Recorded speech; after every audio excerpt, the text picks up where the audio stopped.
بسم اللہ الرحمن الرحیم۔ واقعہ حضرت یوسف علیہ السلام، حصہ دوم، کنویں سے غلامی تک۔ غرض برادرانی یوسف آپ کو آندھی کنویں میں پھینک آئے جو عرصہ سے بیکار پڑا تھا۔ کنویں کا پانی بے حد کم تھا، گویا کہ تقریباً خشک تھا۔ یوسف علیہ السلام کنویں میں بے یار و مددگار محض رب کے بھروسے پڑے تھے کہ اتنی میں ایک قافلے کا ادھر کو گزر ہوا۔ انہوں نے کنواں دیکھ کر ایک شخص کو ڈول اور رسی دیکھ کر پانی لانے بھیجا۔ اس نے پانی کے لیے ڈول اندر لٹکایا تو یوسف علیہ السلام رسی کے ساتھ چمٹ گئے۔ ڈول ڈالنے والے نے جب گمان کیا کہ شاید ڈول اب بھر گیا ہوگا تو رسی کھینچی۔ ڈول کے ساتھ یوسف علیہ السلام جیسے حسین و جمیل بچے کو دیکھ کر وہ دنگ رہ گیا اور شور ڈال دیا۔ قرآن پاک میں ارشاد ہے، کہا او خوشخبری ہو، یہ ایک لڑکا ہے۔ اس مقام پر مفسرین کے دو اقوال ملتے ہیں۔ نمبر ایک قول یہ ہے کہ قافلہ کے جو لوگ پانی لینے آئے تھے انہوں نے اس بات کا دعویٰ کر دیا کہ انہوں نے یہ غلام اس کے مالک سے خریدا ہے اور اسے قیمتی سرمایہ سمجھ کر چھپا لیا اور مصر جا کر اسے اونے پونے داموں بیچ دیا، اور انہیں یوسف علیہ السلام کے ذات میں کچھ زیادہ لالچ بھی نہ تھا۔ مفسرین کا یہ قول قرآنی نص کے موافق ہے۔ نمبر 2، جبکہ بعض علماء کا قول یہ ہے کہ آپ کو آپ کے بھائیوں نے کنویں سے نکال کر قافلہ کے ہاتھوں بیچ دیا تھا، لیکن اس قول کی نہ تو تورات کی عبارت موافقت کرتی ہے اور نہ قرآن کریم کا اسلوب ہی اس قول کی موافق ہے، کیونکہ قرآن کریم نے قافلہ اور ان کے سقا کا ذکر کیا ہے، نہ کہ برادرانی یوسف کا۔ اب تورات کا بیان سن لیجئے۔ تورات بتلاتی ہے کہ کنویں میں پھینکنے کے بعد برادرانی یوسف کنویں کے کنارے ہی بیٹھ گئے۔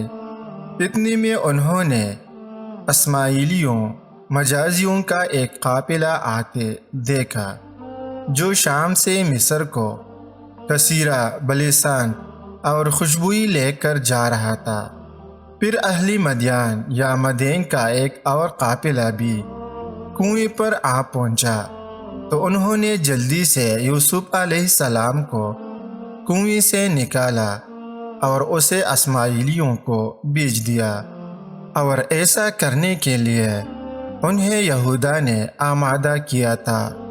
چنانچہ جب سب سے بڑا بھائی راؤبین کنویں پر پہنچا اور اس نے یوسف علیہ السلام کو وہاں نہ پایا تو بے حد رنجیدہ ہوا اور پرتی غم سے گریباں چاک کر رونے لگا۔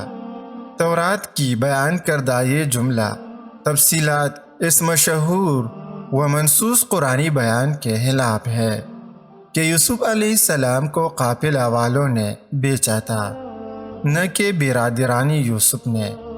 بہرحال اس مقام پر مفسرین کے اقوال کافی مضطرب ہے۔ پھر اسماعیلیوں نے جا کر یوسف علیہ السلام کو مصر میں بیچ دیا۔ راؤبین یہ چاہتا تھا کہ وہ بعد میں چپکے سے آ کر یوسف علیہ السلام کو کنویں سے نکال کر والد کے حوالے کر دے گا، لیکن جب اس نے یوسف علیہ السلام کو کنویں میں نہ پایا تو بے حد غمزدہ ہوا۔ یوسف علیہ السلام اپنے آقا کے ہاں حضرت یوسف علیہ السلام کو مصری افواج کے ایک آفیسر نے خرید لیا تھا۔ اس وقت مصر کا دارالحکومت کون سا شہر تھا تاریخ اس کو متعین نہیں کرتی۔ غالباً یہ وہی شہر ہے جو دریائے نیل کے شرقی کناروں پر آباد آورستان کے نام سے مشہور ہے۔ اس وقت مصر کے حکمران خاندان عمالقہ سے تھے، جو حضرت ابراہیم علیہ السلام کے مصر آنے سے پہلے ہی یہاں آ کر آباد ہو چکے تھے۔ انہیں میں سے ایک بادشاہ وہ تھا جس نے حضرت ابراہیم علیہ السلام کے مصر تشریف لے آنے پر آپ علیہ السلام کا بے حد اکرام و اعزاز کیا تھا، اور آپ کی خدمت میں بہت سارا مال و متاع بھی پیش کیا تھا۔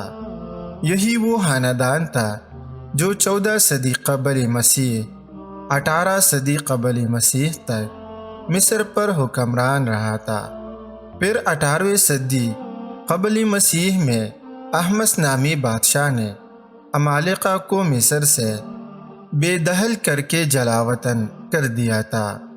حضرت یوسف علیہ السلام کو جس مصری شاہی پوجی آفیسر نے خریدا تھا، تاریخ اس کا نام قطفیار بتلاتی ہے، اور عبری زبان میں اس کے عہدے کا نام سرح تباہیم یعنی اعلیٰ پوجی آفیسر تھا۔ رب تعالیٰ نے آپ کی محبت اس کے دل میں ڈال دی، چنانچہ اس نے آپ کو گھر لے جا کر اپنی بیوی کو آپ کے بارے میں تاکید کرتے ہوئے کہا۔ قرآن پاک میں ارشاد ہے، اسے عزت سے رکھنا، شاید ہمیں فائدہ پہنچائے یا ہم اسے بیٹا بنا لیں۔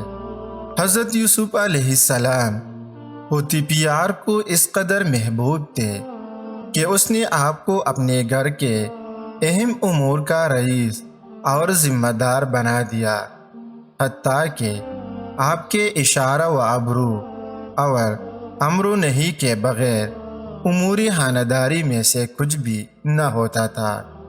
گھر میں آپ سے بڑا اگر کسی کا رتبہ اور مرتبہ تھا تو وہ عزیز مصر پوتیپیار کی بیوی کا تھا۔ رب تعالیٰ نے حضرت یوسف علیہ السلام کی تربیت کی، ہدایت سے نوازا، اپنی جناب سے علم عطا فرمایا، اور آپ میں پسندیدہ اخلاق و اطوار اور فضائل و شمائل کو پیدا فرمایا، جیسا کہ ارشاد باری تعالیٰ ہے۔ اور اسی طرح ہم نے یوسف کو اس زمین میں جگہ دی، اور تاکہ ہم اسے باتوں کی اصل حقیقت میں سے کچھ سکھائیں۔ اور اللہ اپنے کام پر غالب ہے، اور لیکن اکثر لوگ نہیں جانتے۔ اور جب وہ اپنی پوری جوانی کو پہنچا تو ہم نے اسے بڑا حکم اور بڑا علم عطا کیا، اور ہم نیکی کرنے والوں کو اسی طرح جزا دیتے ہیں۔